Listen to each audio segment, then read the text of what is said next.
Welcome back to the KReneShow live edition, honey. And this is part two of the live edition for the KReneShow. So the last part that I left off on part one was the coochie coupons and leaving your ex on good terms. So let's finish down this road of my recap and rewind. So yes, I'm doing this in two sections. So in case you are new to the show, make sure you go down to the bottom and hit the bell so that you can be alerted to all of my episodes and things of that nature. Subscribe, like, share the content. Make sure that you, again, are letting one of your friends know all about this wonderfulness over here.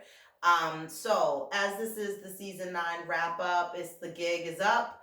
I am doing my last episode for the KReneShow live edition, and hopefully you caught part one. So now this is part two with a Casper. Now let me stop.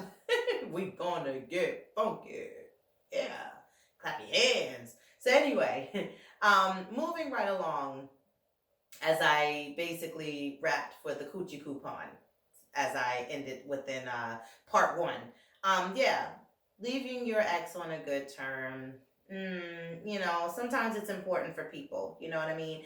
I did a show where I talked about lonely but never alone, and that basically touched on how the fact that you are, by yourself, more so like meaning single. At times you feel lonely, but you're not alone.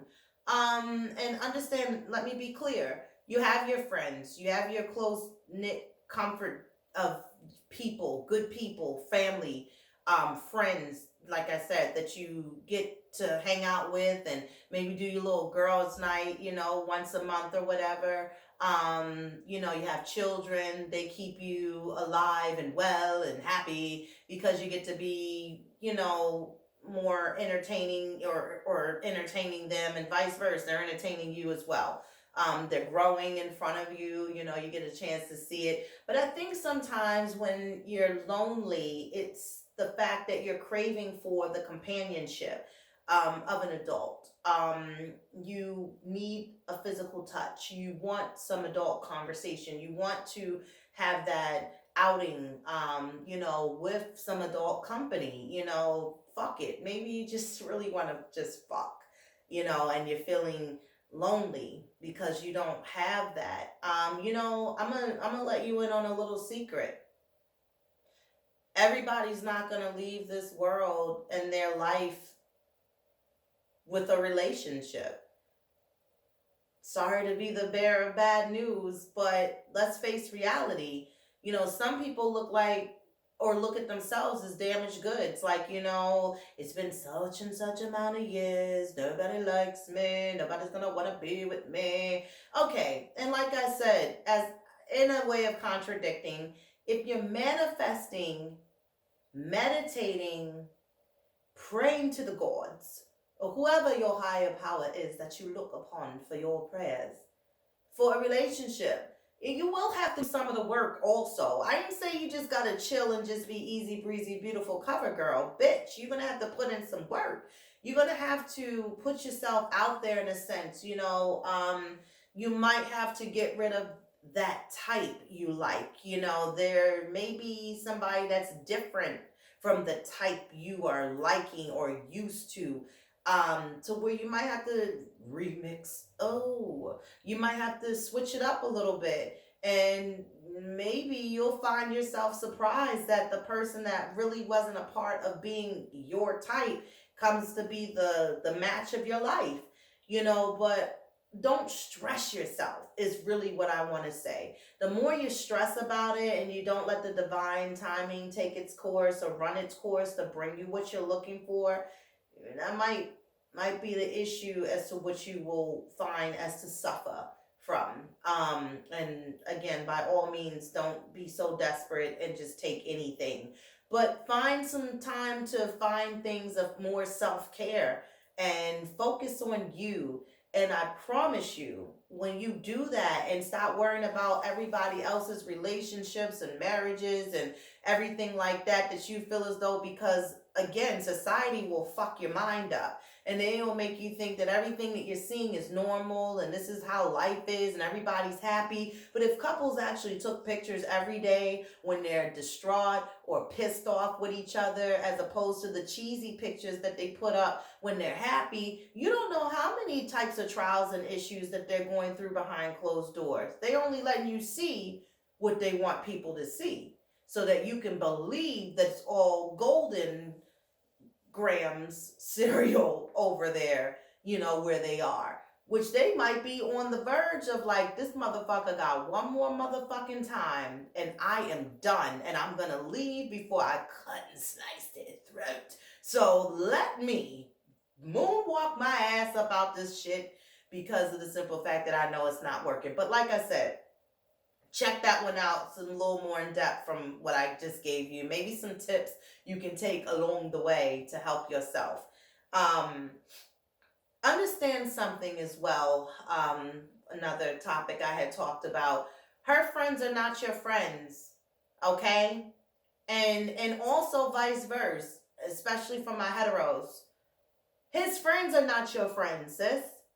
But more so, I did that on a level of you knowing that sometimes when you have mutual friends and you may not be in a relationship anymore, with the person that are, again, your ex, and those friends in the middle were mutual, but who did they no longer?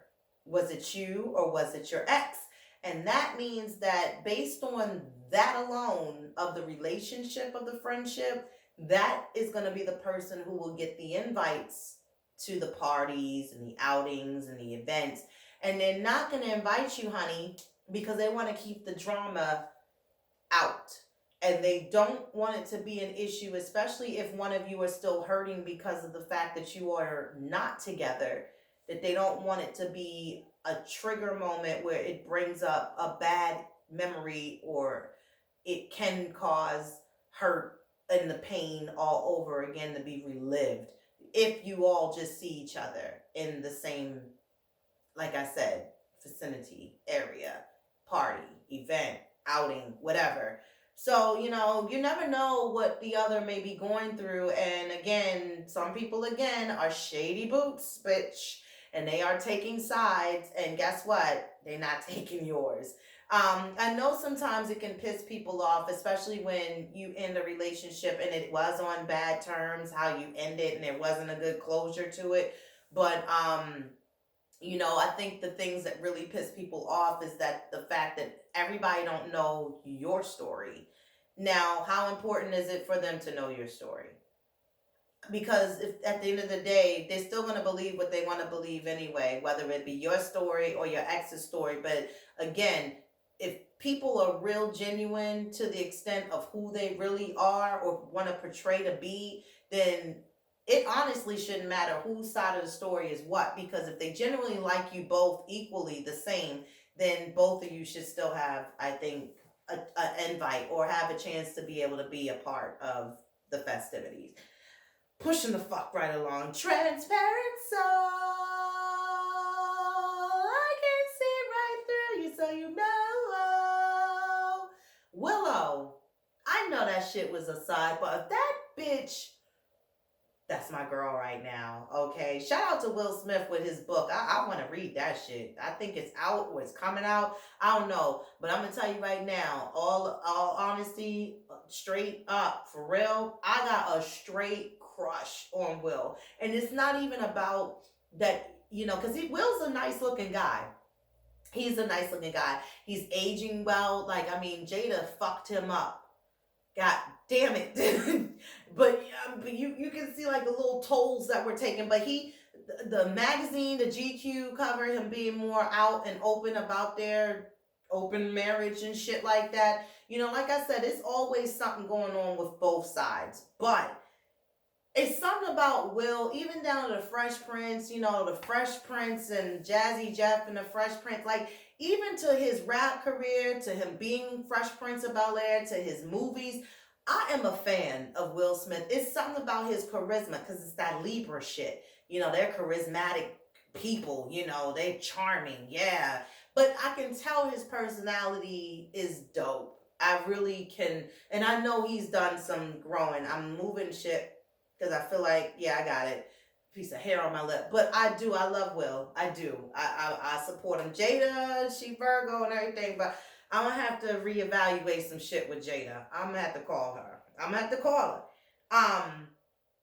Also, I talked about the gay shift. Like, when did you feel your gay shift? When did you know you had the queerness, the queer eye?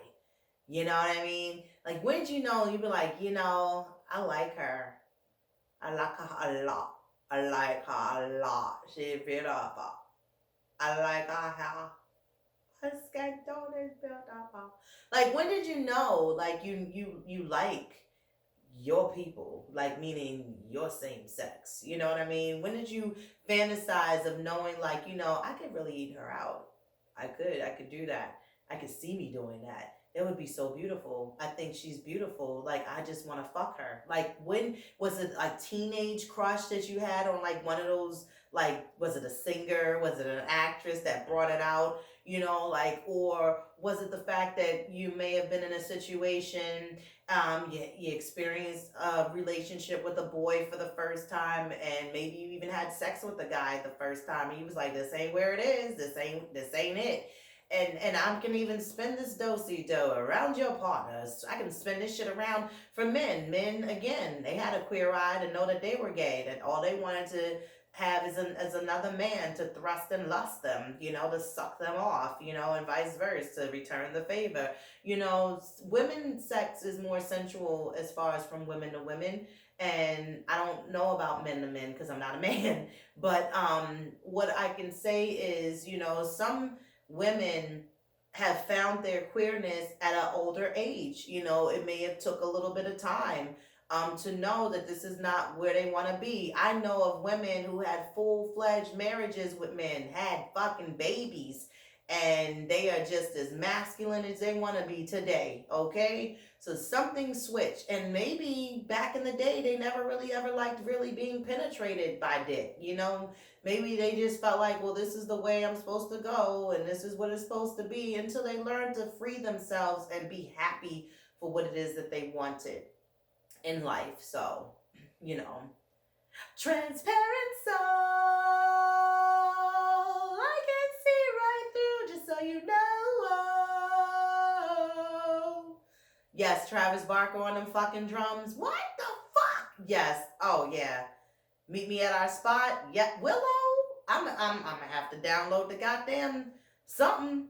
I would love to get that though on the record. I'd love to put that on my record player and hear that vinyl. Oof, oof.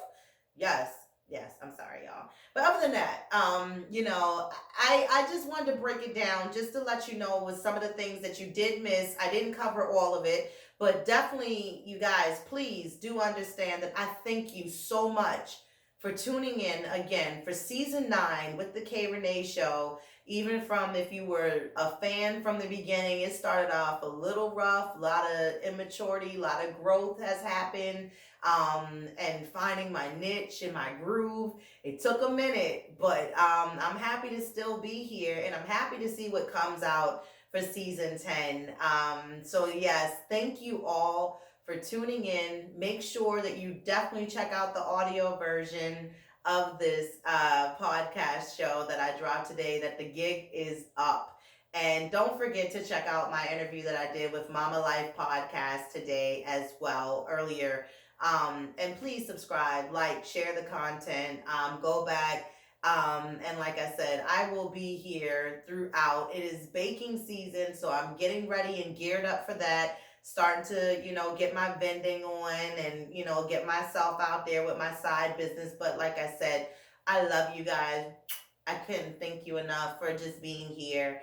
And I hope you guys have a great fall, even within the beginning of winter, because I will be back after winter is here, because I'll come back in January and give you some cold shit, but it's going to be some hot shit. Yes. All right, you guys, stay safe, please. Keep your family safe, keep your head on the swivel, and love yourself, all right? And I'll talk to you guys again soon. Stay tuned, you guys. Have a great one. Bye.